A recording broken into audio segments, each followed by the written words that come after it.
ॐ नारायणं नमस्कृत्य नरं चैव नरोत्तमं देवीं सरस्वतीं व्यासं ततो जयमुदीरयेत्। नमस्कार, स्वागत है आप सभी का। आज हम चर्चा कर रहे हैं चैत्र मास के एकादशी की। चैत्र मास कृष्ण पक्ष की जो एकादशी है उसको पापमोचनी एकादशी कहते हैं। महाराज युधिष्ठिर के पूछने पर भगवान श्री कृष्ण मानधाता और लोमस ऋषि का संवाद सुना रहे हैं। लोमस ऋषि मानधाता को बता रहे हैं कि राजन, पूर्व काल में अप्सराओं से सेवित एक चैत्र रथ नाम का वन था। उसमें एक अप्सरा रहती थी जिसका नाम है मंजू घोषा। और उसी वन में एक ऋषि रहते हैं जिनका नाम है मेधावी। वह ऋषि बड़े तपस्वी थे, तेजस्वी थे। उनके तपस्या को भंग करने के लिए मंजूषा उनके आश्रम के समीप चले गई। और गाना बजाने में मंजूषा बहुत निपुण थी। तो परंतु ऋषि के आश्रम के जब समीप गई तो एक कोस पहले ही रुक गई, क्योंकि ऋषि का तेज इतना था कि वो भय के कारण आगे बढ़ नहीं सकी। तो उसने वहीं से वीणा वादन किया और जब ऋषि उधर से निकले तो उसने ऐसी वीणा बजाई कि ऋषि कामदेव से मोहित होकर के उस अप्सरा पर मोहित हो गए और उसी के साथ में रमण करने लग गए। तो ऐसे रात दिन का उनको पता नहीं चला। एक दिन मंजूषा ने कहा कि ऋषि, और अब आप मुझे अपने घर जाने दीजिए। तो ऋषि ने कहा कि प्रातःकाल की संध्या जब तक नहीं हो जाती तब तक तुम यहीं ठहरो। तो मंजूषा ने कहा कि ऋषिवर, ऐसी कई संध्याएं बीत चुकी हैं, आप थोड़ी विचार तो कीजिए। तो ऋषि ने विचार किया कि जब से उसके साथ में 57 वर्ष बीत गए, मैंने 57 वर्षों तक उस अप्सरा के साथ मेधावी ऋषि रहे, उनको दिन रात का भी भान नहीं रहा।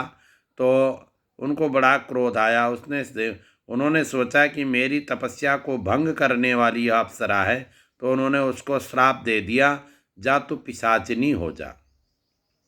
अब वो घबराई, उसने क्षमा याचना की।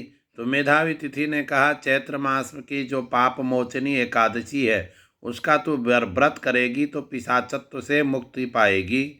अब मेधावी तिथि भी खिन्न मन होकर के अपने पिता च्यवन के पास में आए। च्यवन ने कहा, बेटा तुमने यह क्या कर दिया? तुमने सारी तपस्या को नष्ट कर दिया। जीवन के 57 वर्ष एक अप्सरा के साथ में भोग विलास में ही बिता दिए। तुमने यह बहुत अच्छा नहीं किया। जाओ तुम चैत्र मास की पाप मोचनी एकादशी का उपवास करो, उस व्रत को करो जिसको करने से तुम्हें तुम्हारे पुण्यों की प्राप्ति हो जाएगी, नष्ट पुण्य फिर पुनः उदय हो जाएंगे। तो पिता के कहने पर मेधावी ने चैत्र मास की एकादशी के दिन अनुष्ठान किया, भगवान का पूजन किया, प्रायश्चित्त किया, भगवान नाम का स्मरण किया और उनको उनके पाप से मुक्ति मिली। तो पाप मोचनी यह एकादशी है। तो स्कंद पुराण में पद्म पुराण में इसका वर्णन है। पद्म पुराण अंतर्गत यह कथा चैत्र मास के पाप मोचनी एकादशी की संक्षिप्त रूप में मैंने आपको सुनाई।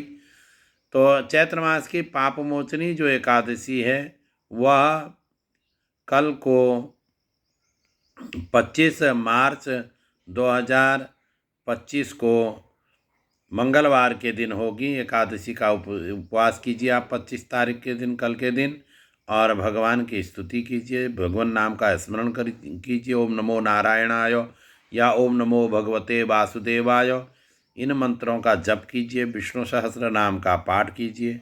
जो भी मनुष्य इस पाप मोचनी एकादशी का व्रत करता है उसका सारा पाप नष्ट हो जाता है और इस कथा को सुनने से